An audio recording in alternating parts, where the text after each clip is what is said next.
is the reading of the 11th gene key, which is what it says, the light of Eden. City is light, gift is idealism, shadow is obscurity. The programming partner is the 12th gene key. Its codon ring is the ring of light, 5, 9, 11, and 26. The city of light. Uprooting the tree of knowledge of good and evil. As you follow the archetypal stream of the 11th gift, your life follows a unique course of self-empowerment that encounters many twists and turns, swells and swoops and challenges to be confronted and ultimately embraced. There comes a time, however, when the archetype you are encountering begin to fuse into fewer and fewer images until they become compounded into one single primary archetype. This image or being is the mark of your own nemesis. The primary archetype represents the distillation of all the aspects of your nature, and its appearance is so powerful that it literally brings an end to the process of evolution and growth. For some time, you must sit face to face with this inner daemon, feeling the feelings that it engenders: awe, terror, chaos, and love. Whatever shape the mind tries to give to this creature is devoured by the extremely high frequency of the archetype itself. The primary archetype has been given many names by different cultures and creeds. It is the doppelganger of Freudian psychology, the Gnostic guardian of the threshold, or the Christian devil in the wilderness. It is a summation of the collective mythic projections of good and evil. Confronted by this great inner demon, the separate self begins to dissolve into an archetype itself. Every projection or urge to identify with anything is gradually purged from your psyche. Once the process has ended, true reality manifests within that human being for the first time. It is as though the world has become purified. Behind and through all forms of light shine a clear, pure light, not a physical light, but an intelligence beyond all identification.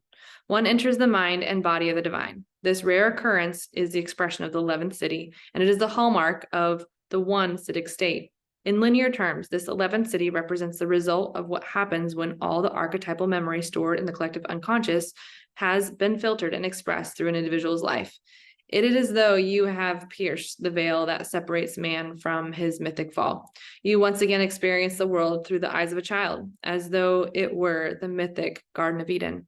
Through the 11th city, you will see the true nature of mind as emptiness or spaciousness, and that mind or no mind is experienced through the brain as pure light. Light itself is seen as a metaphor within the world of form for the radiance of the divine presence. The light of the 11th city is nothing like the light that our eye perceives, although that is the closest words can come to conveying it to those outside of the citic state. With the light comes an ineffable breath of peace that continually breaks down like a wave from within every single viewed form. What was viewed as magical from within the gift level of frequency is now seen as the nature of reality. That the light is only to be found within the darkness is the greatest of mysteries. To the being within the city, nothing is obscured and no one can hide. Everything is now measured in terms of light and frequency, and it is quite clear who is authentic and who is simply pretending. For the being that attains the 11th city, light is everything. They appear enrobed in light because that is all they can see. If they become teachers, which is more than likely given their understanding of the mind, they continually reflect their own light, but at the same time guide others into their own darkness. The great irony of those who understand the pure light of the 11th city is that they actually appear to lead people directly away from the light in order to draw them closer to that light. The one who brings the city into the world brings a vision of the true future of all humanity. In traveling back to the beginning of time in their consciousness, such people see the underlying fulfillment of evolution all around them. Even though time may not evidence this state of Eden, such people live within it all the time, which is their great paradox. Throughout human history, certain generations are born in the world holding a key to specific evolutionary leaps in the planetary consciousness. Through the medium of certain cyclical astrological alignments, these generations have a high incidence of activation in the 11th gift. They are the idealists, and when they come into the world, they change the world. The last time this occurred was at the time of the Industrial Revolution in Great Britain, which set the stage for the modern world that we see around us today. However, at such times, there is always one or two who come into the world and awaken through the 11th city, bringing a new spiritual vision of our future. Today, coinciding with the writing of this book, another such generation is being born in the world, but one with a different agenda. The future idealists will carry more of the acidic frequency into the world, laying the foundation for another great revolution, but not a technological revolution. The future revolution will be the transformation in the human spirit itself. The 11th city itself has confused many people over the years. In the modern new age, there is a huge rise in people who are actively seeking the light that this city promises. However, no one who attains this city does so except through traveling the darkest aspects of their psyche.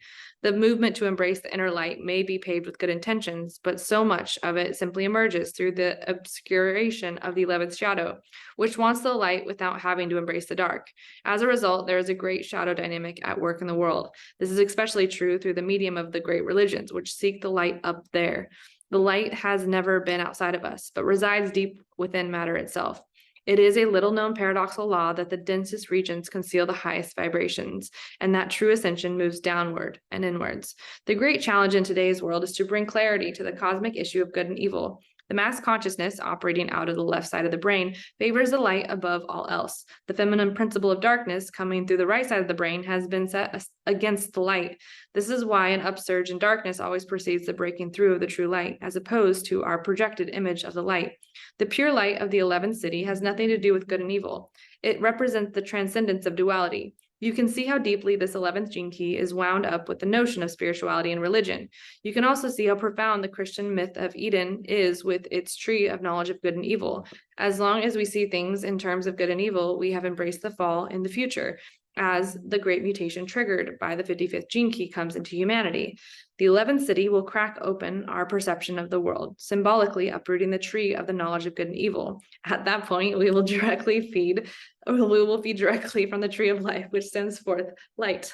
I feel that. This light will become our very food as it feeds our subtle body and slowly causes us to melt into the very heart of creation itself. One final profound revelation coming through this 11th gene key and its city concerns the consciousness shift connected to the year 2012. When you read the 55th gene key, you will come to understand how this date relates to the great change that our human species is currently moving through. Known as the time of melodic resonance, MELODIC resonance, 2012 brings our planet into geometric alignment with the center of our galaxy. This event has been predicted and spoken of by many indigenous cultures for many thousands of years. It is the great wheeling arc of the 64 gene keys. Every gene key has an exact position in the relationship to the cosmos and thus filters the cosmic stream as it enters our planetary system. It is the 11th gene key that relates geometrically to the galactic core itself. This is why it is from here through the 11th city that the core light emerges. As we move towards and beyond 2012, the pure light from the galactic core will geometrically reach our planet and begin to rapidly transform our entire ecosystem. This will also trigger our DNA to release its inner light and catalyst the acidic states in many people. This in turn will exponentially increase the frequency field of the whole humanity and Gaia herself. The 11th city, light. Oh, we did that one. The 11th gift, idealism. Magical realism. The 11th gift is one of the great keys of our present age. The more people who can be encouraged to play with the imagery and creative power coming from the right hemisphere of the brain, the more healthy the world will become. The historical repression of the feminine power and of women in general is a direct manifestation of the imbalance within our brain chemistry coming through the 11th shadow. The imagery that lies trapped within us is the pressure of our ancestral past. In other words, these images are memories. Furthermore, these memories are not just personal memories, but collective memories that are laying repressed for millennia. Such memories exist within you as archetype, and the moment you begin to understand what an archetype is capable of, you begin to work with the dynamic energy of the 11th gift, the gift of idealism. Idealism is given a bad rap in our modern world. It is seen as the opposite of realism, and realism is associated with the power of manifestation, whereas idealism is generally seen as weaker. The 60th gift of realism, however, is actually founded upon a magical truth, that the only thing needed for magic to occur is some form of structure and an open mind. This is not in any ways at odds with the true nature of idealism. What most people think of as idealism is really the obscurity of the 11th shadow that is unable to manifest its dreams. For idealism to manifest in the world, all it needs is a structure to manifest through. But, and it is a big but, First, you have to discover what your true ideals and dreams really are. The moment you begin to entertain the archetypes of the 11th gift, you open a floodgate of seemingly chaotic imagery in your inner life. If you are not prepared for this and the chain reaction that will inevitably follow, all kinds of delusional problems can result. The power of working with an archetype is that you know beforehand that no matter what you feel or experience, it is a projection of your own inner psyche. For example, if you have an altered experience of becoming the Buddha or experience messianic powers, instead of identifying with this experience, you can see it as an alchemical stage in your own psychic process. The danger comes with identification. The entire notion of past lives is based upon such identification. And although it seems perfectly harmless to identify yourself with a past historical figure, it actually prevents the archetype from flowing deeper inside of you. Archetypes move in fractal patterns, flowing from the past to the future and vice versa. Only in the present are you safe, because the present is the only thing that you cannot identify with. Idealism represents the steady flow of archetypal memory into the world of form. As long as it is allowed free movement, it will manifest your dreams into the world. One of the trickiest things about your dream is that you never know what it will become as it emerges into the world of form. You only know the feeling that it stirs deep inside your heart. Your mind conjures visual images around your dreams and ideals, and this is where potential blockages to the flow arise. You must believe in the power of your dream, and at the same time, you must give up what it looks like. Every image, archetype, and mythical experience you have or see is part of a river moving from the past towards the future and vice versa. Because of this, the real essence of the 11th gift is the ability to play with the archetypes that pass before you and into your life. This very playfulness loosens your tendency to try and tightly grip your experiences. The 11th gift, as you may sense, is a world of magic and fairy tale, but make no mistake about its real power. With the right structure, this energy of idealism will manifest great things in your outer life.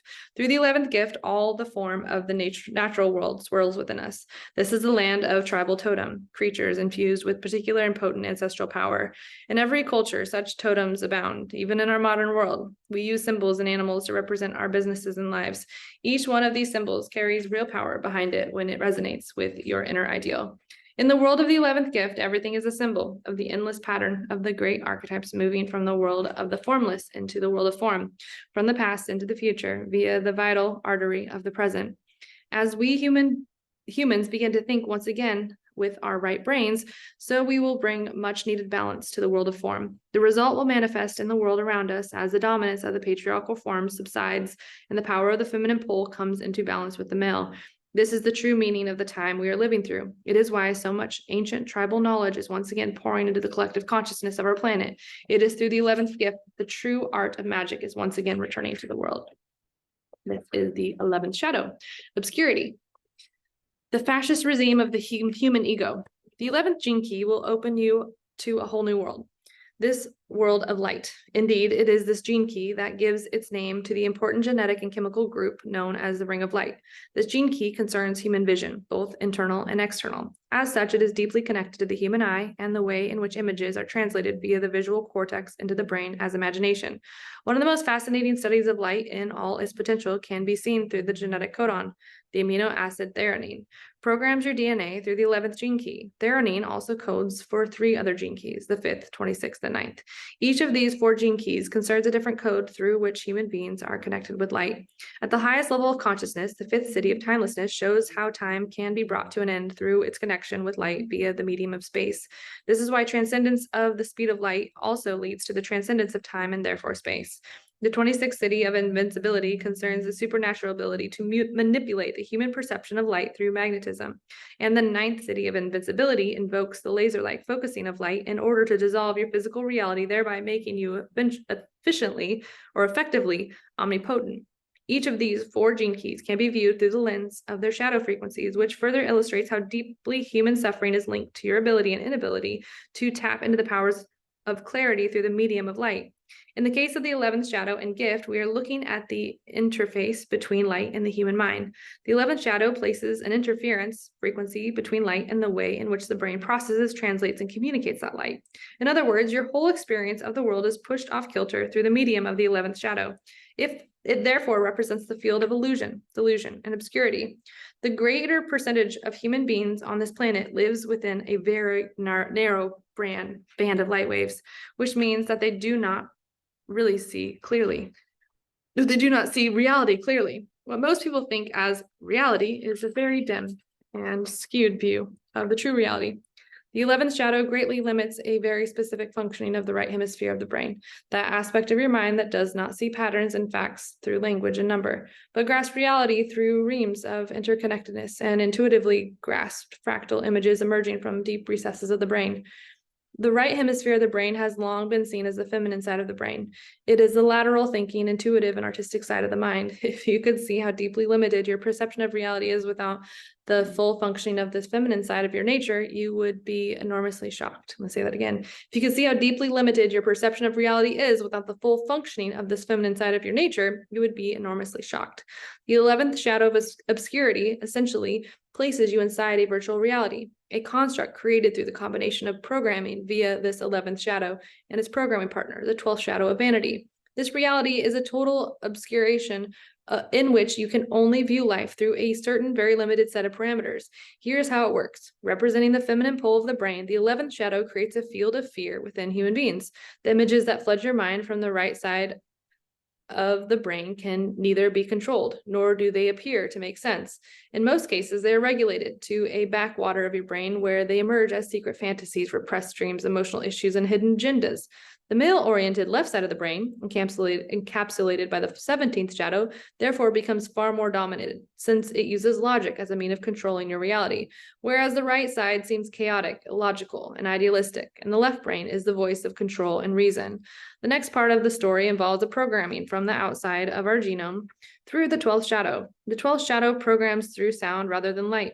It translates the abstract-oriented reality of the 11th shadow into an inner language, a neurolinguistic fabricated reality that you then project out onto the world. In the center of this virtual world sits the separate self, a controlled illusion held together by a fascist inner regime operating through an intermedia that continuously manipulates you through the medium of light and sound. In other words, the 11th and 12th shadows only allow you to see and hear what they want you to see and hear. If this sounds familiar to you, it is because your outer world has a tendency to mirror the inner reality. Vanity is the name given to the false protagonist sitting in the middle of your screen, and it forms the basis of this planet's false reality. Many other systems and traditions have named this inner construct the ego. The ego, or separate self, is thus a figment of our collective genetic conditioning, and just as our conditioning can be picked apart, so can the ego gradually be dissolved. This is extremely delicate operation and is the basis of most mystical systems and certain types of psychoanalysts. The great fear of human beings remains the repressed right hemisphere of the brain. As you begin to unleash the floodgates of this part of your brain, whether through some form of shadow or whether from some form of shamanic training, mystical technique, drugs, therapy, or art, you put your whole constructed reality in great danger. You may begin to feel overwhelmed by the flood of imagery that rains down on you from your repressed unconscious, and your inner language may not be able to handle and integrate the results of such delusion or disillusion, the results of such disillusion. This is why such inner events are seen as a death and can often result in delusional states where your fear tries to identify with the archetypes emerging through the right brain. The secret of the 11th gene key and the right brain is the secret of archetypes. Every single element or image that floods you from your unconscious represents an archetype, a collectively held archetypal image that reflects the process of dissolution. There are archetypes that thrill you and the archetypes that terrify you. In the modern world, the mass consciousness maintains its main outlet to this archetypal world through stories, television, and cinema. You cannot escape the archetypes because they are the projections of your own psyche. But the real power of an archetype is the biophysical response within your body. These are not just images that you can view objectively, but they are neurological links that stimulate your entire body via your glands. You can try to avoid the particular archetypes that cause you the greatest fear, but you never can. The more you try to avoid them, the more they stalk you. Thus, you keep recreating the very situations you hate, especially in your relationships, where the archetype often assumes the form of your partner. The 11th shadow is a veritable minefield of lost dreams, escapist behavior, denial, guilt, and repression. If you could just begin to trust in the images that come to you in your dreams and allow them to incubate in your imagination, you'd begin to emerge from the false dream that you have placed yourself in. To waken out of such a state is a vast experience. It is to step out of the illusion of the rest of the world and to tread a new kind of path that is at odds with the majority. It is the step you must one day take to move from the 11th shadow into the 11th gift. When you finally make this courageous inner leap, the dream that has been hidden inside of you for so long shakes you awake and introduces you to a new and boundless horizon. The repressive nature, fantasizing. When the archetypal imagery of the right brain is repressed, it turns inward and creates a world of fantasy. There's nothing wrong with fantasy as long as it finds a healthy and creative outlet, but in most cases, it does not find such an outlet. The foundation of repression is fear, and when this fear is not embraced, it creates an enormous strain on our whole body and being. Unlived lives gradually drain the physical energy from the body, leading to all manners of physical health problems. Even worse than this, inner fantasies that do not find a creative outlet block us from following our true destiny. Our destiny is always hidden away behind these fantasies. The longer we hold them within, the more twisted they become until they begin as a simple archetype becomes perverted into a much darker form. Until we can own responsibility for such a form, we cannot release the creative power that lies within us. The reactive nature is diluted. The reactive nature, rooted in denial and anger, turns the inner fantasy into a projection field and tries to manifest it in the world. If the anger were embraced and the deep fear owned, then the archetypes within us would indeed manifest in the world, but the reactive nature never allows for this. Reactive nature uses the outer world to hide from what lies within them. They are the kind of people who have a great idea in their mind, but they never manifest it. Because of the depth of their denial, they cannot let go of their inner image they have of what they would one day become. Such people are headed for eventual disappointment and even breakdown. Delusion is the attempted externalization of a false dream that conceals a deeper and real dream. Until the true dream is uncovered, what emerges is simply a veneer with no power to manifest. That is the reading of the 11th Gene Key.